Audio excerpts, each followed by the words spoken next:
நண்பர்கள் அனைவருக்கும் வணக்கம். நான் தான் கிரிப்சன் பேசுகிறேன். நம்ம லாஸ்ட் வீக் வந்து கோல்டு ஃபால் ஆகும் அப்படின்னு ஒரு அனலைசிஸ் கொடுத்துருந்தோம். ஆல்ரெடி நான் நிறைய பேர்கிட்ட சொல்லியிருந்தேன், மார்க்கெட் 1808லேருந்து செல் எடுக்க வேண்டாம், நமக்கு டீசெண்டாக ஒரு retest zone and then break out ஆன ரீஜனுக்கு போனதும் நம்ம அகெயின் ஒரு செல் எடுக்கலாம் அப்படின்னு சொல்லியிருந்தேன். இன்கேஸ் நீங்கள் வந்து நான் சொன்னபடி நீங்கள் 1840 பை செல் கால் எடுத்திருந்தாலும் உங்களுக்கு ஈவன் லாஸ்லாம் போயிட்டுருக்கோம். இதை நம்ம எப்படி ப்ராஃபிட்டில் முடிக்கிறது, நம்ம ஸ்டாப் லாஸ் இன்னும் ஹண்ட் ஆகலை, மேபி இதுலேருந்து ரிவர்சல் ஆகிறது கூட பாசிபிள் இருக்குது. ஸோ அப்கமிங் வீக்ஸில் வர்ற மூமெண்ட்டை வச்சு நம்ம லாஸ்ட் வீக் எடுத்த கால்ஸ் எப்படி நம்ம ப்ராப்பராக க்ளோஸ் பண்ணணும் அப்படிங்கிறத பற்றி தான் இந்த வீடியோவில் பார்க்க போகிறோம். ஸோ நீங்கள் இதுவரை நம்மளோட யூடியூப் சேனலை சப்ஸ்கிரைப் பண்ணாமல் சப்ஸ்கிரைப் பண்ணிக்கோங்க. ஸோ நான் அடுத்தடுத்து கொடுக்குற அப்டேட்ஸ் உங்களுக்கு வந்து தவறாமல் கிடைக்கும். அண்ட் தென் நீங்கள் நம்மளோட விஐபி சேனலை ஜாயின் பண்ணுறது மூலமாக வீக்லி 7 to 10 கால்ஸ் கிடைக்கும். அண்ட் தென் மந்த்லி உங்களுக்கு 1500 பிப்ஸ் ப்ராஃபிட் எப்படி ஏர்ன் பண்ணணும் அப்படிங்கிற வழிமுறைகள் கிடைக்கும். ஸோ ஃபாரெக்ஸில் என்னென்ன டிப்ஸ் இருக்குது, ஸ்ட்ராட்டஜி இருக்குது அப்படிங்கிறது உங்களுக்கு தவறாமல் கிடைக்கும். சரி வாங்க நம்ம இப்போ வீடியோக்குள்ளே போகலாம். நம்ம வந்து டெக்னிக்கலாக அனலைசிஸ் பண்ணும்போது மார்க்கெட் என்ன ட்ரெண்டில் இருக்குது அப்படிங்கிறத நம்ம ஃபஸ்ட்டு ப்ரெடிக்ட் பண்ணிக்கணும். ஸோ இந்த பேட்டர்னில் நம்ம கிரிப்டோவாக இருந்தாலும் சரி, என்எஃப்டியாக இருந்தாலும் சரி, கரன்சி பேராக இருந்தாலும் சரி, நம்ம ட்ரெண்ட் லைன் ட்ரா பண்ணிட்டா தான் மார்க்கெட் அடுத்தடுத்து கிளியராக எந்த பொசிஷன் போகும் அப்படிங்கிறது தெரியும். ஸோ ட்ரெண்ட் லைனுக்கு அடுத்தபடியாக நம்ம வந்து major support and resistance level draw பண்ணால் தான் அடுத்தடுத்து எந்த ரீஜன்ஸுக்கும் போகும் அப்படிங்கிறதையும் சொல்ல முடியும். ஸோ நம்மளோட சப்போர்ட் ஜோன் பார்த்தீங்க அப்படின்னா லாஸ்ட் வீக் லோவான 1804 வரைக்கும் மார்க்கெட் வந்து ஒரு விக் இருந்துச்சு. ஸோ அது வந்து நம்மளோட சப்போர்ட் 1 அப்படின்னு நம்ம மென்ஷன் பண்ணிக்கலாம். நம்ம மென்ஷன் பண்ணுறது மூலமாக தான் என்னென்ன ரீசன்ஸ்னால இது இங்கே வருது போகுது அப்படிங்கிறது தெரியும். ஸோ இது வந்து நம்மளோட சப்போர்ட் 1 1805லேருந்து 1810 வரைக்கும் நம்மளோட சப்போர்ட் 1 ரீஜியன். மார்க்கெட் இதுக்கு மேலே நமக்கு சப்போர்ட்டாக இருந்த ரீஜன் பார்த்தீங்கன்னா 1840. ஸோ மார்க்கெட் அந்த ரீஜனுமே ஃபால் பண்ணியிருக்கு. நம்ம 1840 வந்து ஒரு செல் எடுக்க சொல்லியிருந்தோம். மார்க்கெட் அதையும் பிரேக் பண்ணி இப்போ கிளியராக மேலே போயிருக்கு. நம்மளோட ரெண்டாவது சப்போர்ட் ஜோன் பார்த்தீங்க அப்படின்னா 1840. நமக்கு அது வந்து 1835 இருந்து கூட நமக்கு எடுக்கும். மேபி விக் விடுறதுக்கு நிறைய பாசிபிள்ஸ் இருக்குது. இது நம்மளோட சப்போர்ட் 2 ரீஜியன். மார்க்கெட் இதையும் மேலே பிரேக் பண்ணி போச்சு அப்படின்னா அது நமக்கு ரெசிஸ்டன்ஸாக மாறும். அண்ட் நம்ம ரெசிஸ்டன்ஸ் ஜோன் பார்த்தீங்க அப்படின்னா 1880 அப்படிங்கிறது நம்மளோட மெயின் ரெசிஸ்டன்ஸ் ஜோனு. ஒரு 2 வீக்ஸ்க்கு முன்னாடி இந்த ஜோனை பிரேக் பண்ணி தான் மார்க்கெட் கிளியரான ஒரு ஃபால் கொடுத்துருந்துச்சு. ஸோ இதை வந்து நம்ம மேஜர் ரெசிஸ்டன்ஸ் ஜோனாக வச்சுக்கலாம், R1 அப்படின்னு மென்ஷன் பண்ணிவிட்டு. இதோட ஜோன் பார்த்தீங்கன்னா 1880லேருந்து 1885 வரைக்கும் போகிறதுக்கு வாய்ப்புகள் இருக்குது. மார்க்கெட் ஈவனும் அதை பிரேக் பண்ணி மேலே போகுது அப்படின்னா நம்ம 2 வீக்ஸ்க்கு முன்னாடி மார்க்கெட் கிளியராக ஒரு 1960 வரைக்கும் போயிருந்துச்சு. அந்த ஜோன் வரைக்கும் போகிறது கூட ரொம்பவே வாய்ப்புகள் இருக்குது. அண்ட் தென் நம்ம ரெசிஸ்டன்ஸ் 2 ஜோனை பார்த்தீங்க அப்படின்னா 1920. அதை நம்ம வந்து R2 அப்படின்னு கிளியராக மென்ஷன் பண்ணிக்கலாம். R2 வந்து 1920லேருந்து 1925 வரைக்கும் நம்மளோட R2 ஜோன். ஸோ இப்போ அடுத்தபடியாக நம்ம லெவல்ஸ் ட்ரா பண்ணியாச்சு. மார்க்கெட் அடுத்தடுத்து எங்கெங்கே மூவ்மெண்ட் ஆக போகுது அப்படிங்கிறத ஒரு ப்ரொஜெக்ஷனாக போட்டு காமிச்சு என்னென்ன ரீசன் அப்படிங்கிறதையும் உங்களுக்கு தெளிவாக சொல்ல போகிறேன். அண்ட் தென் ட்ரெண்டு வந்து கிளியரான ஒரு பேரல் அப் ட்ரெண்டில் இருக்குது அப்படிங்கிறதும் கிளியராக தெரிவிச்சுக்கிறேன். ஸோ நிறைய பேரும் சொல்லியிருப்பேன், இருந்தாலும் பிகினர்ஸாக வரவங்களுக்கு தெரியணும் அப்படிங்கிறதுனால இதை வந்து மாறி மாறி சொல்கிறேன். பேரலல் அப் ட்ரெண்ட் லைன். ஸோ எந்த மார்க்கெட் வந்தாலும் ட்ரெண்டுக்கு ஏற்ற மாதிரி ட்ரேட் பண்ணுங்கள். அப்போ தான் நம்ம வந்து பேசிவாக ஏர்ன் பண்ண முடியும். ஸோ இப்போ வந்து நம்ம லெவல்ஸ் வந்து கிளியராக ட்ரா பண்ணிட்டோம். அடுத்தடுத்து எந்த பொசிஷன்ஸுக்கு போக போகுது அப்படிங்கிறத பார்க்க போகிறோம். என்னை பொறுத்தளவுக்கு மார்க்கெட் லாஸ்ட் வீக் இந்த இடத்துல ஒரு கிளியராக ஒரு பிரேக் அவுட் கொடுத்துருந்துச்சு. இந்த பிரேக்கை வச்சு தான் மார்க்கெட் வந்து ஃபால் ஆகும் அப்படின்னு சொல்லியிருந்தேன். இப்போ அந்த பிரேக் அவுட் வந்து ஃபேக் பிரேக் அவுட்டா இல்லை ட்ரூ பிரேக் அவுட்டா அப்படிங்கிறது தான் அனலைசிஸ் பண்ண போகிறோம். அண்ட் தென் என்னை பொறுத்தளவுக்கு மார்க்கெட் ஒரு லாங் போக போகுது, அதாவது பை பொசிஷன் போக போகுது அப்படின்னு தான் சொல்லுவேன். எந்த இடத்துல இருந்து அப்படின்னா மார்க்கெட் இந்த இடத்துல இருந்தே புல்லிஷ் ஆகுமா அப்படின்னு கேட்டிங்கன்னா என்னை பொறுத்தளவுக்கு இல்லை. கண்டிப்பாக 1840 வந்துட்டு தான் அகெயின் புல்லிஷ் ஆகும். ஆல்ரெடி நான் சொல்லியிருந்தேன் வீடியோவில் பிகினிங்லேயே செல் கால் எடுத்துருந்தா அதை எப்படி க்ளோஸ் பண்ணணும் அப்படின்னு. ஸோ மார்க்கெட் கண்டிப்பாக 1840 அந்த ஜோனுக்கு கண்டிப்பாக வரும். ஸோ அந்த ஜோனுக்கு வரும்போது நம்ம பொசிஷன்ஸ் எல்லாமே க்ளோஸ் பண்ணிவிட்டு அகெயின் ஒரு ஃப்ரெஷ் ஒரு பை கால் எடுத்தால் நமக்கு ரொம்பவே ப்ராஃபிட் முடியும். ஸோ நம்ம கால்ஸை பொறுத்தளவுக்கு நம்மளோட டார்கெட் ப்ரைஸ் பார்த்தீங்க அப்படின்னா 1960 அப்படிங்கிறது long term target. So next week target பார்த்தீங்கன்னா 1920. ஸ்டாப் லாஸ் பார்த்தீங்க அப்படின்னா 1800 அப்படிங்கிறது தான் நம்மளோட ஸ்டாப் லாஸ். இன்னொரு விஷயம் சொல்லிடுறேன், ஏன் இப்போ வந்து மார்க்கெட் அகெயின் புல்லிஷ் ஆகும் அப்படின்னா நமக்கு 4 ஹவர் டைம் ஃப்ரேமில் பார்த்தீங்கன்னா கிளியராக நமக்கு மார்க்கெட் வந்து ஒரு டவுன் ட்ரெண்ட்லேருந்து கிளியர் பிரேக் அவுட் கொடுத்துருந்துச்சு. ஸோ அதையும் நான் உங்களுக்கு ட்ரா பண்ணி காமிக்கிறேன். இங்கே பாருங்கள் கிளியராக ஒரு டவுன் ட்ரெண்டில் இருக்குது. அண்ட் தென் நம்மளோட மேஜர் ரெசிஸ்டன்ஸையும் மார்க்கெட் இடத்துல பிரேக் பண்ணியிருக்கு. ஸோ 4 ஹவரில் அப் ட்ரெண்ட் வந்து கன்ஃபர்மேஷன் கிடச்சிருச்சு. ஸோ 4 ஹவரில் மார்க்கெட் மேபி இந்த இடத்த ரீடெஸ்ட் பண்ணாலும் டே சார்ட்டில் அப்படி நான் ட்ரா பண்ணியிருந்தேன் மார்க்கெட் 1840 அப்படிங்கிற ஜோனுக்கு வரும்னு சொல்லியிருந்தேன் தெரியுமா. ஸோ அந்த ஜோனுக்கு வர்றதுக்கும் ரொம்பவே பாசிபிலிட்டிஸ் இருக்குது. என்னென்ன ரீசன் அப்படிங்கிறத ஒன் பை ஒன்னாக சொல்கிறேன். ஸோ ஸ்கிப் பண்ணாமல் லாஸ்ட் வர பாருங்கள். வீடியோ கொஞ்சம் லாங்காக இருந்தாலும் தெளிவாக புரியும். மார்க்கெட் வந்து 1840 வந்துட்டு தான் அகைன் புல்லிஷ் ஆகும். ஸோ கவனமாக ட்ரேட் பண்ணுங்கள். இப்போ என்னென்ன ரீசன் அப்படிங்கிறத ஒன் பை ஒன்னாக பார்த்துடலாம்.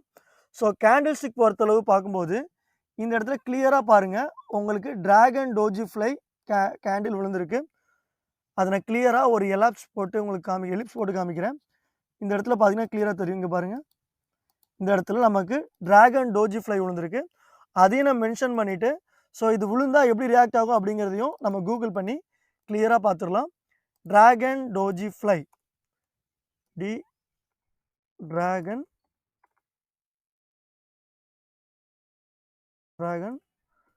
டோஜி ஃப்ளை நம்ம கிளியராக கொடுத்துருக்கு. ஸோ டிராகன் டோஜி ஃப்ளை வந்தால் மார்க்கெட் எப்படி ரியாக்ட் ஆகும் அப்படிங்கிறதையும் கூகுள் பண்ணி பார்த்துடலாம். Dragon doji fly. ஸோ இதெல்லாம் நம்ம ஏன் பார்க்குறோம் அப்படின்னா உங்களுக்கு கிளியராக தெரிஞ்சுக்கணும் அப்படிங்கிற ஒரே ரீசன் தான். ஸோ இதில் பார்த்தீங்கன்னா கிளியராக தெரிஞ்சிருக்கும். இந்த சார்ட்டில் நமக்கு ஒரு டிராகன் டோஜி ஃப்ளை வந்து கிளியராக விழுந்ததும் மார்க்கெட் அகெயின் ஒரு ஸ்ட்ராங் புல்லிஷ் ஜோனை அப்படி கண்டினியூஷன் பண்ணும். பாருங்கள், ஒரு டவுன் ட்ரெண்டில் இருந்து அப் ட்ரெண்டு மாறி ஒரு சின்ன புல் பேக் மாதிரி கொடுத்து புல் டவுன் மாதிரி கொடுத்துட்டு ரெண்டாவது புல் பேக் ஆகி அப் டவுன் போயிருக்கு. ஸோ நமக்கு வந்து டிராகன் டோஜி ஃப்ளை வந்து ஒரு பை கன்ஃபர்மேஷன் கொடுத்துருக்கு. ஸோ இது கிளியராக எழுதிடுறேன். டிராகன் டோஜி ஃப்ளை கன்ஃபார்ம் பையை வந்து கன்ஃபார்ம் பண்ணியிருக்கு. ஸோ இது வந்து முதல் ரீசன். அடுத்தபடியான ரீசன் என்னென்னு பார்த்தீங்க அப்படின்னா நமக்கு நம்ம லாஸ்ட் வீக்கே சொல்லியிருந்தேன் நம்மளோட ஸ்ட்ராங் சப்போர்ட் ஜோன் வந்து 1840 1830 வரைக்கும் சொல்லியிருந்தேன். ஸோ இந்த ரீஜனை வச்சு தான் நம்ம லாஸ்ட் ஒரு 3 வீக்ஸாகவே ட்ரேட் பண்ணிட்டு இருந்தோம். ஸோ எதுக்கு எடுத்தாலும் இந்த ரீஜனை தான் மென்ஷன் பண்ணுவோம், இந்த இடத்த தான் டச் பண்ணி மேலே போகும், டச் பண்ணி கீழே வரும் அப்படின்னு சொல்லியிருந்தோம். ஸோ இந்த மெயின் ஜோனையுமே நமக்கு சேம் ஒரே நாள் கேண்டிலில் பிரேக் பண்ணியிருக்கு. ஸோ பிரேக்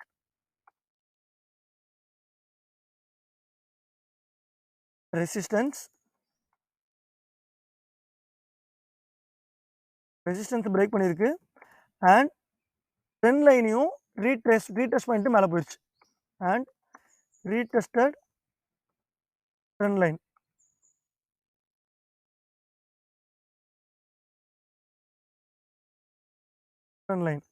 ஸோ இது வந்து நமக்கு ஒரு இன்னொரு main reason. And then patterns லெவலில் பார்க்கும்போது மார்க்கெட் கிளியராக நமக்கு வந்து ஒரு ஃபாலிங் வெஜ் விழுந்துருந்துச்சு. ஸோ அந்த கன்ஃபர்மேஷன் எனக்கு வந்து தெளிவாக கிடைக்கல. ஸோ மார்க்கெட் இதில் பாருங்கள் ஒரு ஃபாலிங் வெஜ் வந்து விழுந்துருந்துச்சு. ஆனால் இது கன்ஃபார்மாக வந்து ஒரு ஃபாலிங் வெஜ் பேட்டர்ன் மாதிரி எனக்கு தெரியலை. ஸோ அதனால தான் இதை மென்ஷன் பண்ணிக்கல. ஸோ ஃபாலிங் வெஜ்லேயும் நம்ம கிளியரான ஒரு பிரேக் அவுட் கொடுத்துருக்கு. இதையும் நம்ம வந்து ஒரு மெயின் சப்போர்ட்டாக எடுக்கலனாலும் ஒரு மைனர் சப்போர்ட்டாக எடுத்துக்கலாம். இதை வந்து நம்ம ஃபாலிங் வெஜ் பேட்டர்ன் அப்படின்னு சொல்லுவோம். FALLING ஃபாலிங் வெஜ் பேட்டர்னில் பிரேக் ஆகிருக்கு. ஸோ இதெல்லாம் கூகுள் பண்ணி பார்த்தீங்கன்னா உங்களுக்கு வந்து கிளியராக தெரியும். அண்ட் நம்மளோட ஸ்டாப் லாஸ் ப்ரைஸ் என்ன அப்படிங்கிறதையும் இப்போ மென்ஷன் பண்ணிடலாம். அண்ட் தென் டார்கெட் ப்ரைஸ் என்னங்கிறதையும் மென்ஷன் பண்ணிடலாம். ஸோ இடையிலேருந்து வீடியோ பார்க்குறவங்களுக்கு கிளியராக புரியும். ஸோ மார்க்கெட் வந்து இந்த அளவுக்கு தான் போகும் அப்படிங்கிறது எல்லாமே தெரியும். ஸோ ஸ்டாப் லாஸ் ஒன் பார்த்தீங்க அப்படின்னா 1804 லாஸ்ட் வீக் லோ. இதை வந்து நம்ம வந்து ஒரு ரெட் கலரில் மென்ஷன் பண்ணிக்கலாம்.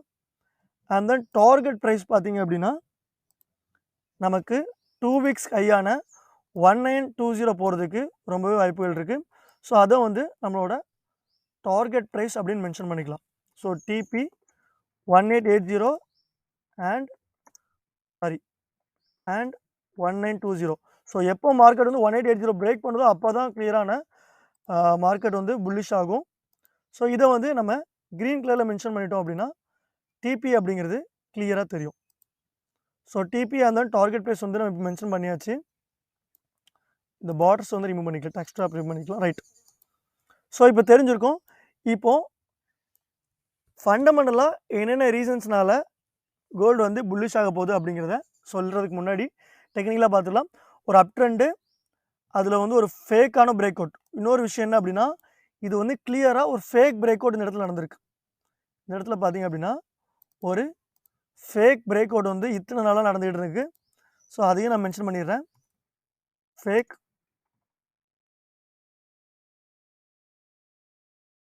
Break out. ஸோ கிளியராக மார்க்கெட் வந்து அப் ட்ரெண்டில் இருக்குது அப்படிங்கிறத உங்களுக்கு தெளிவாக சொல்லிக்கிறேன். ஸோ இப்போ வந்து ஃபண்டமெண்டலாக என்னென்ன ரீசன்ஸ்னால மார்க்கெட் புல்லிஷ் ஆக போகுது அப்படிங்கிறத தெளிவாக பார்த்துடலாம். ஸோ வீடியோ லாங்காக போனாலும் கொஞ்சம் எனக்காக இல்லை உங்களுக்காக வெயிட் பண்ணி பாருங்க. ஃபண்டமெண்டலாக டிஎக்ஸை வச்சு கோல்டு அனலைசிஸ் பண்ணும்போது என்னவா இருக்கும் அப்படிங்கிறது தான் இதில் பார்க்க போகிறோம். ஸோ டிஎக்ஸை பொறுத்தளவுக்கு மார்க்கெட் கிளியரான ஒரு டவுன் ட்ரெண்டில் தான் இருக்குது. ஸோ நம்மளோட கோல்டு மாதிரியே இதுக்கும் நம்ம ப்ராப்பரான support and resistance level draw பண்ணால் தான் மார்க்கெட் அடுத்தடுத்து எந்தெந்த ரீஜன்ஸ்க்கு போகும் அப்படிங்கிறது நமக்கு தெளிவாக தெரியும். ஸோ ஆல்மோஸ்ட் நம்மளோட ரெசிஸ்டன்ஸ் ஜோன் பார்த்திங்க அப்படின்னா 105. மார்க்கெட் கிளியராக அந்த ஜோனை டச் பண்ணிவிட்டு ஃபாலோ ஆகிறதுக்கு ரெடியாக இருக்குது. அட் த சேம் டைம் நமக்கு ட்ரெண்ட் லைனாகவும் அது ரியாக்ட் பண்ணிகிட்டு இருக்கு. ஸோ மார்க்கெட் வந்து அதை பிரேக் பண்ணி கீழே வந்துச்சு அப்படின்னா நமக்கு அடுத்தபடியாக 103 வர்றதுக்கு ரொம்பவே பாசிபிலிட்டிஸ் இருக்குது. மேபி அதையும் மார்க்கெட் பிரேக் பண்ணி கீழே வந்துச்சு அப்படின்னா கண்டிப்பாக நம்மள மார்க்கெட் 101 வரைக்கும் போகிறதுக்கு ரொம்பவே பாசிபிலிட்டிஸ் இருக்குது. ஸோ இதை பார்த்தாலே உங்களுக்கு தெரிஞ்சிருக்கும் மார்க்கெட் வந்து கிளியராக ஒரு டவுன் ட்ரெண்ட் லைனை ஒபே பண்ணி ஃபாலோ ஆக போகுது அப்படின்னு. ஸோ இந்த ரீஜனில் பாருங்கள் கிளியராக தெரியும். கிளியராக நம்ம ஜோனை ஒபே பண்ணி ஃபாலோ ஆகிறதுக்கு ரெடியாக இருக்குது. ஸோ இப்போ வந்து மார்க்கெட் ஓப்பன் ஆனதும் மேபி இந்த இடத்த டிஎக்ஸை ரீடெஸ்ட் பண்ணுதுன்னு வைங்க.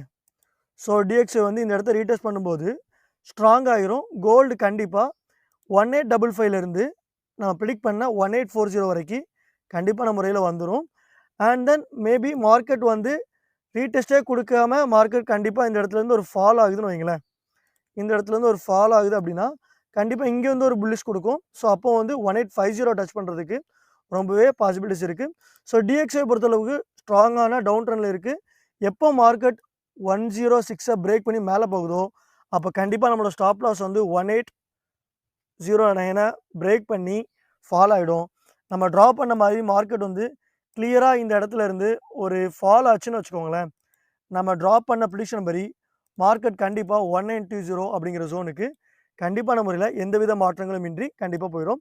ஸோ நம்ம ஃபண்டமெண்டலாக அப்கமிங் வீக்ஸில் டியூஸ்டே, வெனஸ்டே, தேர்ஸ்டே, ஃப்ரைடே, திங்கக்கிழமை மட்டும்தான் உங்களுக்கு லீவு. மற்ற எல்லா நாளுமே நியூஸஸ் இருக்குது. ஸோ ப்ராப்பராக ஸ்டாப் லாஸ் யூஸ் பண்ணுங்கள், டார்கெட் ப்ரைஸ் யூஸ் பண்ணுங்கள். ஸோ நம்ம இது ரெண்டையுமே கம்பைன் பண்ணி ட்ரேட் பண்ணால் மட்டும்தான் ஏர்ன் பண்ண முடியும். ஸோ நான் கொடுக்குற லெவல்ஸ் எல்லாமே வந்து ஃபண்டமெண்டலாக ஒர்க் ஆகாமல் போகிறதுக்கு நிறைய வாய்ப்புகள் இருக்குது. ஸோ கவனமாக ட்ரேட் பண்ணுங்கள். நியூஸ் டைமில் நம்ம ப்ரொஜெக்ஷனில் வந்து லெவல்ஸை மட்டும் யூஸ் பண்ணிக்கோங்க. அது தவிர்த்து இந்த காலி இடத்துல வந்து ஃபார் எக்ஸாம்பிள் இப்போ 1915 வந்து நம்ம லெவல்ஸ். ஸோ இங்கேருந்து ஒரு செல் கால் எடுக்கலாம், இல்லை இங்கேருந்து ஒரு பை கால் எடுக்கலாம். நீங்கள் இடையில 1890 ஒரு செல்லோ அதாவது ஒரு 1900 ஒரு பையோ செல் எடுத்திங்கன்னா உங்களோட ஸ்டாப் லாஸ் வந்து கண்ட் ஆகிறதுக்கு ரொம்பவே பாசிபிலிட்டிஸ் இருக்குது. ஸோ இந்த மாதிரி உங்களுக்கு ஒரு வீடியோ வேணும் அப்படின்னா நம்ம சேனலை மறக்காமல் சப்ஸ்கிரைப் பண்ணிக்கோங்க. நன்றி, வணக்கம். ப்ராப்பராக stop loss and then target price use பண்ணுங்கள். டிபி வந்து 1880, ஸ்டாப் லாஸ் வந்து 1804. நன்றி, வணக்கம்.